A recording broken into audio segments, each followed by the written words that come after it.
কুমিল্লায় শিক্ষার্থীদের ওপর হামলার প্রতিবাদ ও ৬ দফা দাবি না মানায় রাজশাহীর পলিটেকনিক ইনস্টিটিউটের শিক্ষার্থীরা নিজ ক্যাম্পাসের প্রধান ফটকের নাম ফলক লাল কাপড় দিয়ে ঢেকে বিক্ষোভ করছেন। বিস্তারিত জানাতে যুক্ত হচ্ছেন সহকর্মী মারুফ হাসান মিলু।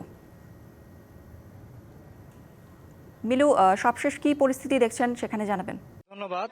রাজশাহীর পলিটেকনিক্যাল ইনস্টিটিউট শিক্ষার্থীরা কিন্তু কিছুক্ষণ আগে কিন্তু তাদের যে প্রধান ফটকটি রয়েছে সেই প্রধান ফটকের সামনে কিন্তু বিক্ষোভ সমাবেশ করছে এবং তাদের আজকের যে বিক্ষোভ সমাবেশ সেটি মূলত কুমিল্লা শিক্ষার্থীদের উপর যে নৃশংস হামলা সেই হামলার প্রতিবাদে এবং তাদের যে ৬ দফা দাবি সেই দাবি না আদায় হওয়ার কারণে কিন্তু তারা আবারও কিন্তু সেই বিক্ষোভটি করছে। বিক্ষোভের যে তাদের আজকের যে কর্মসূচি সেটি হচ্ছে রাইজ ইন রেড, অর্থাৎ এই লাল কাপড় দিয়ে কিন্তু তারা তাদের যে পলিটেকনিক্যাল ইনস্টিটিউটের যে প্রধান ফটকটি রয়েছে তার নাম ফলকটি কিন্তু ঢেকে দিয়েছে। আমরা একটু শিক্ষার্থীর মতামত নেওয়ার চেষ্টা করছি। আজকে আপনাদের যে আন্দোলন, এই আন্দোলনের কর্মসূচি কতক্ষণ চালাবেন এবং কোনো ধরনের সুরাহা পেয়েছেন কিনা?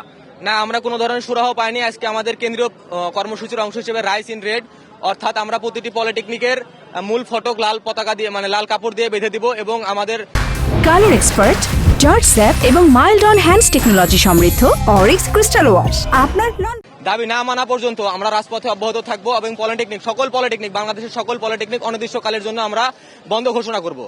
ধন্যবাদ।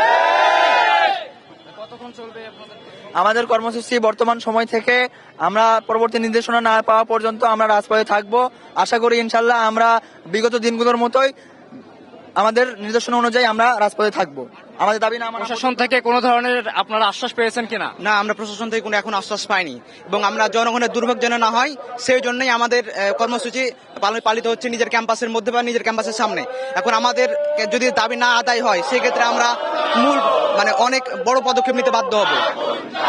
বুঝতে পারছেন যে রাজশাহীর পলিটেকনিক্যাল ইনস্টিটিউট শিক্ষার্থীরা তাদের যে বিক্ষোভ সমাবেশ থেকে বারবার যে বার্তাটি দিচ্ছে যে তাদের দাবি দেওয়া যদি না মানা হয় তারা তাদের কর্মসূচি কিন্তু চালিয়ে দেবে এবং তাদের ৬ দফা দাবি প্রত্যেকটা দাবি যৌক্তিক বলে তারা মনে করছেন এবং তারা রাজপথে থাকবে এবং এই আন্দোলনকে সমর্থন জানিয়ে যাতে অন্যান্য পলিটেকনিক্যাল ইনস্টিটিউট শিক্ষার্থীরা তাদের সমর্থন জানায় এবং তাদের সঙ্গে একাত্ম ঘোষণা করে এটাও কিন্তু তারা আশা করছেন।